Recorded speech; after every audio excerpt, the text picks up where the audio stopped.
welcome back to LIS Talks. I'm Anne. And I'm Manu. This is a podcast where we explore ideas in education, innovation, and future of learning.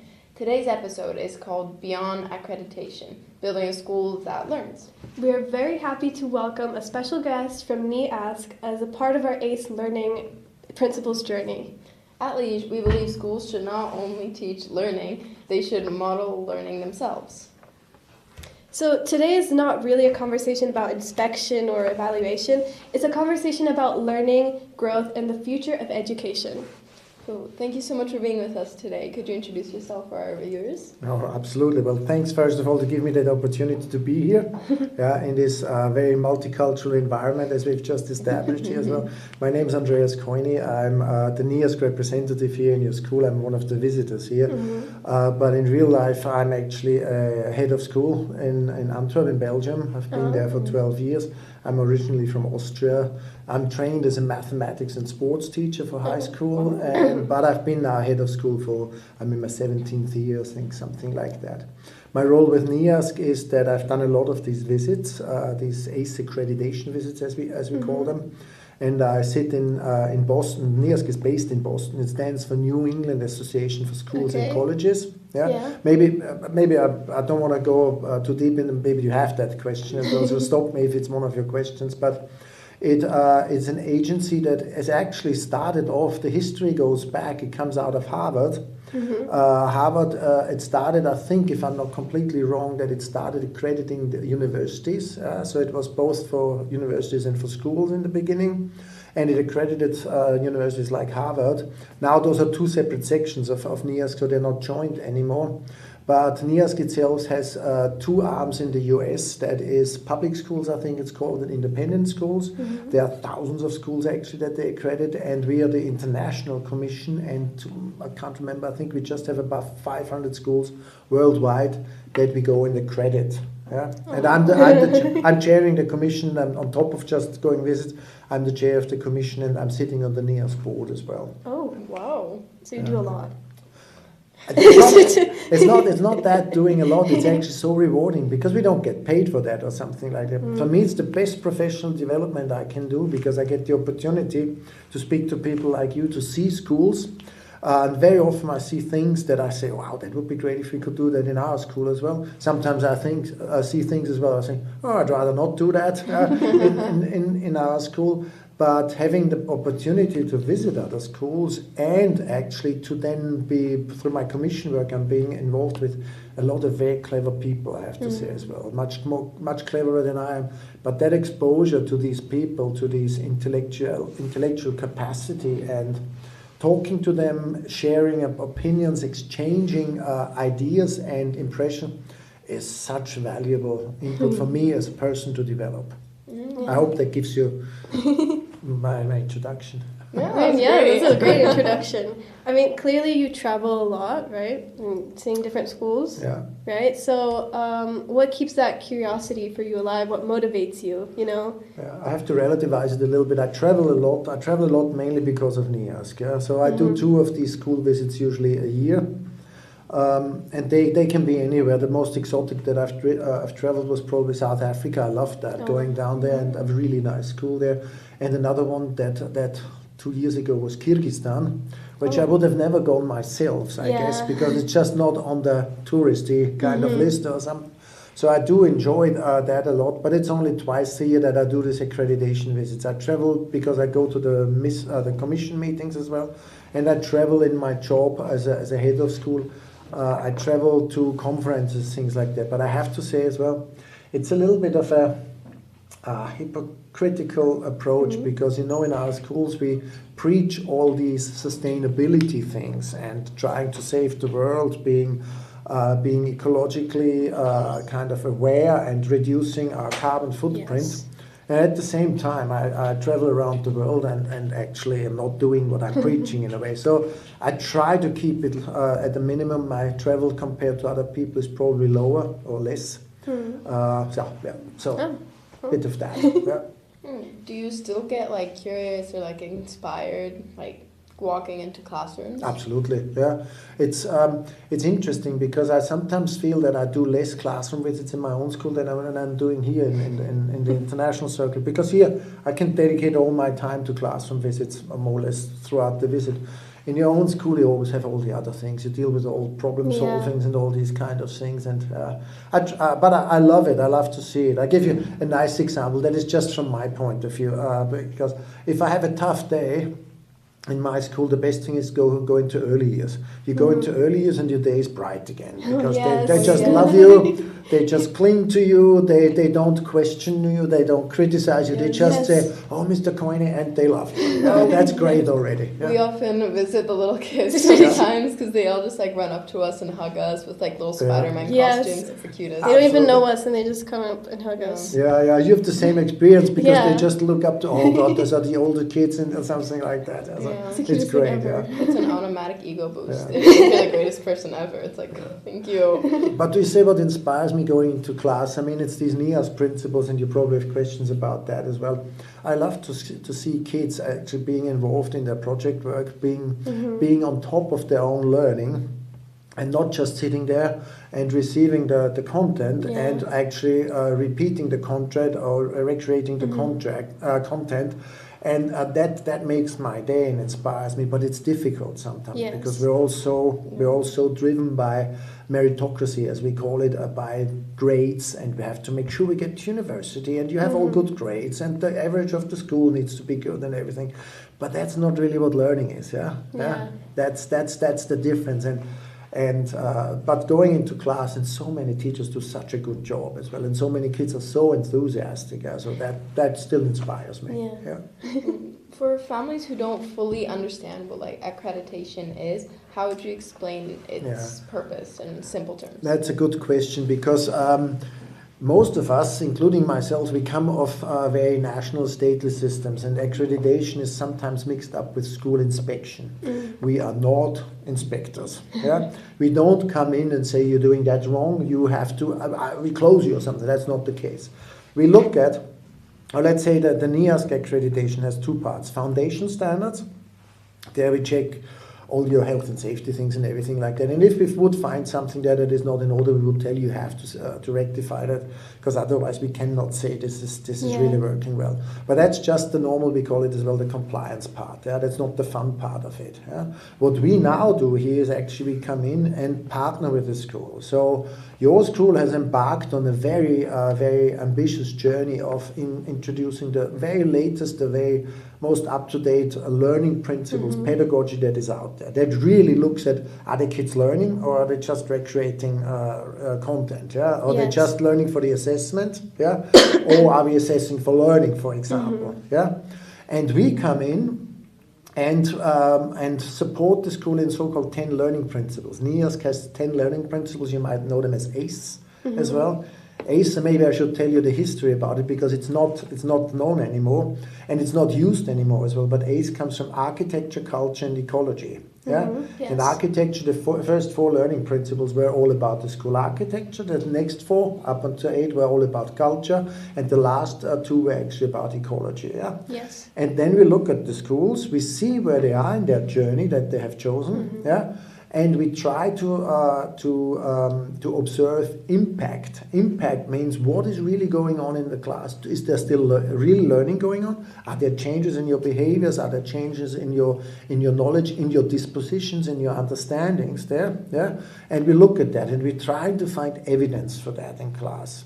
And when we find evidence, we write that down, we write that into a report as well, and then we give the school feedback and say, we think you're there in your journey, you're doing certain things really great already, Other things, maybe have a look at that and check how you could actually change that for yourself so that it fits your school and your purpose.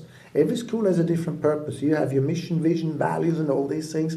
So we try to, as a normal teacher should do as well, we try to actually look at the student, the school, pick it up where it is, and try to support it to develop and get better in their ambitions in what they want to achieve, and all based on the pedagogy that we are actually representing here.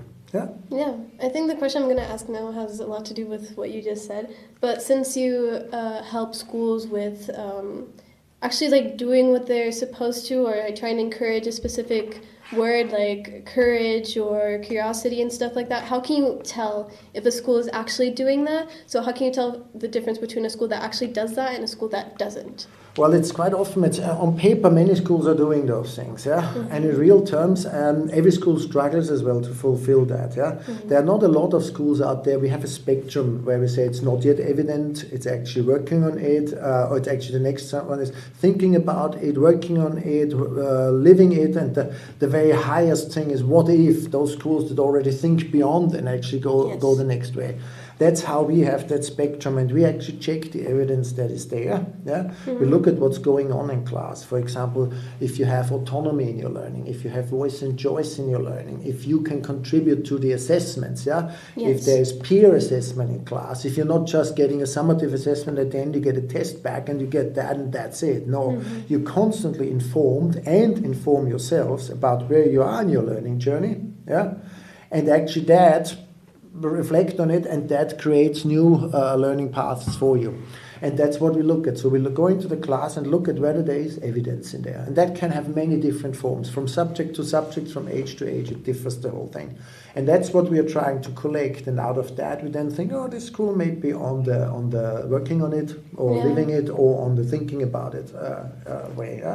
And that's actually pretty difficult, because we really have to look at what makes you as a school and what happens with your school.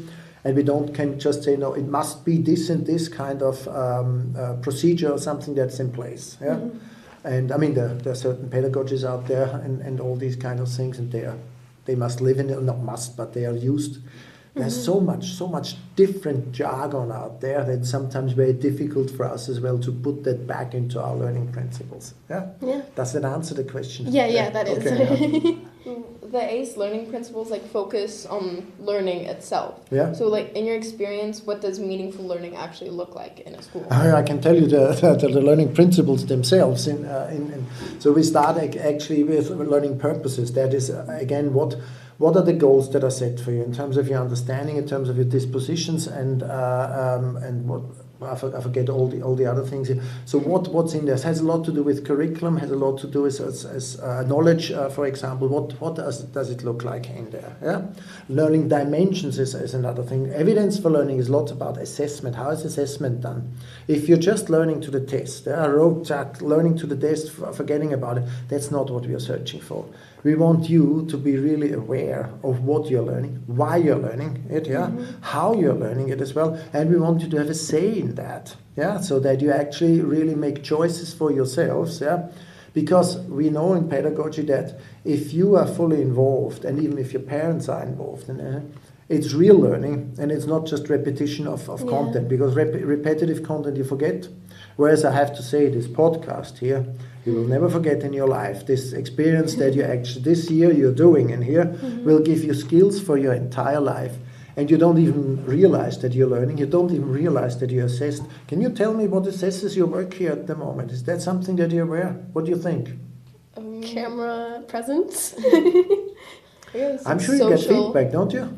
Are people coming up to you and saying to you, wow, that's great work? No. I'm sure your teacher says that. That's great. Yeah, our teachers, yes. Feedback from the teachers. Yeah. I can already tell you, I think it's great work what you're doing. But that feedback alone is for you as already assessment. That's formative feedback that I'm giving to you. Carry on with that. Yeah?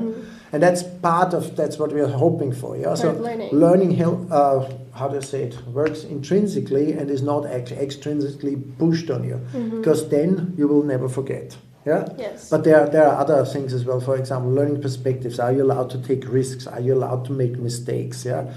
Agency is number 5 in there. Autonomy. Yeah. Do you have a say in what you're learning? Yeah. And that goes beyond just picking subjects in certain at certain age grades as well. It's about your project work. Did you ever say that you wanted to do podcast or you wanted to be part of a podcast group? Yes. Perfect example of agency. Yeah. For example.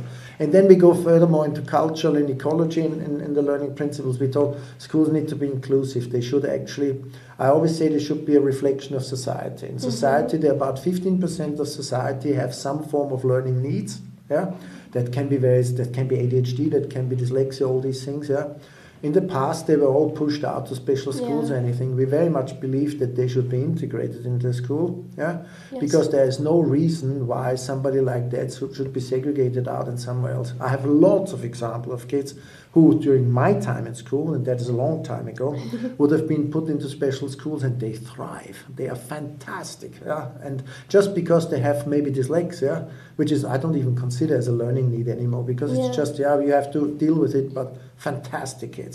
So inclusion is part of that, but inclusion is many varieties, which I'm not even touching here. What is another one? Reflection, research, and all these things. You have to work according to research. Then we look at governance in there. We look at space and time. When I grew up, schools were boxes. Nobody looked into a classroom. There was a hallway, a box in the classroom, and in that classroom, people were kind of confined and nobody knew really what's going on. Now we have collaborative, open plan learning spaces, because collaboration, research skills, those are such important things. Self-management skills, we called it in the IB system the approaches to learning as well. They're so important, but they're so hard to measure and so hard to implement with kids. So those are other things. And then the last one is community. Is it a nice community? Because happy teacher, happy students, and all these things. You have to have a good learning environment for learning really to take place. And that's another thing we look at. So those are the 10 learning principles, quite detailed now. I hope you grasped them half decently. So that's how the pedagogy that we want to do. Yes. So most of our parents, right, they grew up with older school systems, right, and teaching methods which we probably aren't allowed to talk about because friendly channel, right? But why do you think schools are trying to move away from old school system? It goes exactly into that what I just said, because it's not learning that's taking place. Learning can have many forms. We know that as well. I tell you, maybe it's a completely wrong example, but I had about 5 years ago we had our first dog, at home, and we were skeptical about that and everything. And I had a big learning moment with the dog as well, because you come from that point. Do I punish or do I reward in the end of the day? And I realized very quickly the only way to train a dog was actually with reward. You give him a little goodie and the dog does everything. And you can. We have an Australian Shepherd, and Australian Shepherds are quite intelligent, and she does everything for a little reward. Would it work with punishment as well? Absolutely. You could actually punish, and the dog would do it because of fear and the scare. And that's not the right thing. That's not the right approach. It changes personality and everything. So let me compare that with you. In the past, I was always afraid of assessments. I was afraid of tests and all these kind of things. Because I found them a punishment in a way. Now we're trying to turn it around. School should not be a punishment. School should be somewhere where you go like to learn. And it's one of the things as well. Actually, we as human beings, as children mainly as well, we are destined to learn. It's ingrained in us. Schools should not stop that in many ways. They should further that. And that's a very radical comparison between schools, how they maybe operated in the past, with very dominant teachers in there.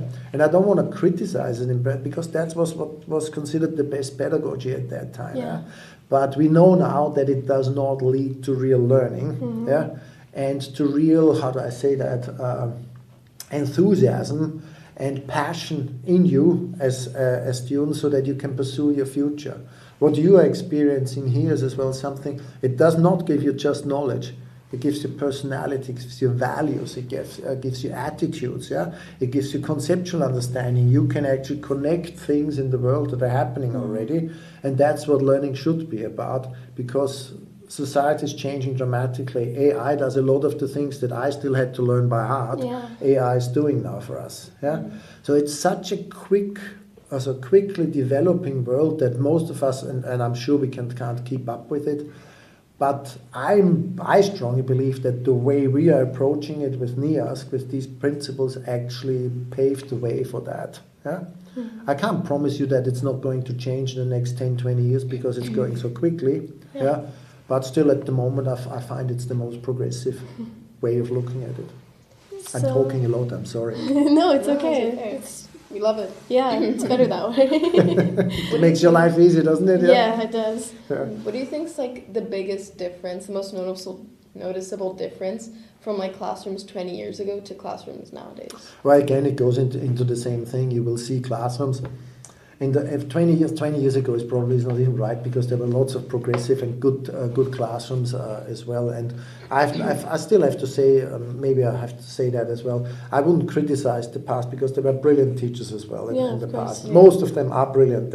We just always talk about the few ones that are not brilliant, and that makes us all excited about that. But what's the biggest difference in here now? 20 years ago, most classroom visits were actually geared towards classroom management. How can the teacher manage that class? Is the class quiet? Is it focused? Is it concentrated? Is it orderly? Or something like that. Yeah. That's not what I'm searching for. I have no problem with a class where there is actually group work going on, discussions going on, can even be loud going on. The teacher is actually not the dominating force in there anymore. The teacher is a facilitator that works behind the scenes. Ideally, the students work independently themselves and push their learning forward, with the teacher coordinating, organizing, directing, but not being the dominant force in there. And that's probably the biggest change that is there. Yeah. I think that's a good change, though. Right? Absolutely, I fully agree. Yeah. But it is something, I'll tell you one thing. It's something, especially in our generation, it's very hard to comprehend for parents who grew up like I did, who thought that is right education with worksheets, with tests and grammar and vocabulary and all these kind of things. And if that is not taught, and if homework is not coming home, parents get worried. Yeah. And for them to understand that actually there are other ways of doing that which are much nicer for the kids and trigger off much better learning for the kids. And sometimes the kids are much further advanced in their actually thinking about what learning should look like than the parents, and that creates conflict sometimes. And I'm sure you have that in here as well. So how do you think schools should use reflection in order to impact a student's daily life? Well, reflection is part of the things that you should do in terms of providing evidence for learning. That's assessment. So reflecting is a major part now. Again, in making sure that the learning moves forward.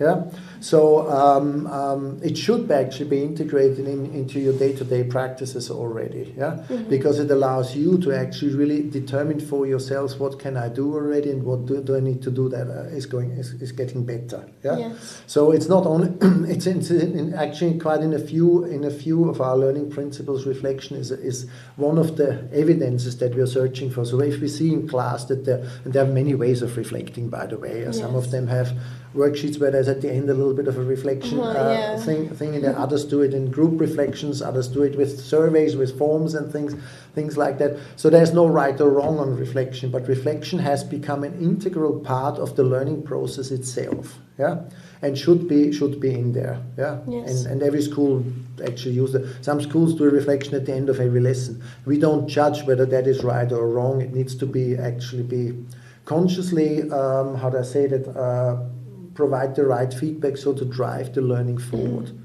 And again, subjects are different, teachers are different, so they can actually, from my point of view, we should give them voice and choice in that as well. Yeah? Okay?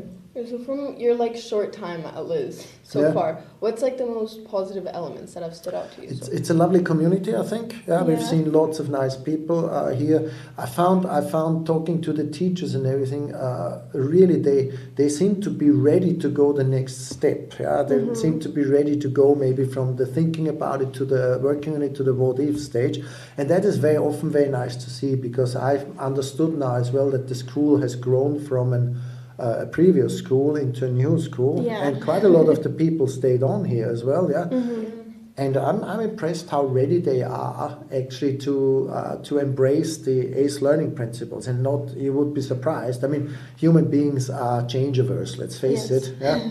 And you have a good momentum going on in the school where all these learning principles can be achieved. Because if you have resistance, then it's really difficult to go through that. So I see a big growth mindset here in the school. And I mean, I've only been here now, 7-8 hours or something like that, and I had a few nice conversations. Students are always nice, I have to say as well. Yeah, you have a lovely campus here, and Portugal itself so far I'm really happy. In the evening I'm going to Nazaré because I want to see the big surf spot there, like everybody else. Yeah, it's gorgeous. Yeah. Anyway, I hope that answers your question. It does, it does. This question. So you said that you travel twice a year to different places, and you go to different schools, yes? Twice a year I do school visits. I travel a lot more, but I try to keep it to a minimum. Exactly. So what is one thing that is always the same at schools, like either with students or teachers or campuses, like anything? Well, no school is the same, I have to say as well. I'm privileged because I'm traveling to a lot of international schools, which most of them are really forward-thinking, I have to say. And especially if they engage in the NEASC process, they have previously gone through a rethinking process themselves and are ready to go into the next pedagogy. Yeah. Yes. The best thing, I'll be honest with you, is always talking to the students. Yeah. That's actually it's always so refreshing and gives me hope. That my generation is not completely messing up the world, and that your generation is ready to the IB. I'm a big IB guy as well. Yeah, says in their mission statement to make the world a better and more peaceful place. Yeah. I'm really happy to see so many young, engaged, enthusiastic, hungry people, but with the right value set.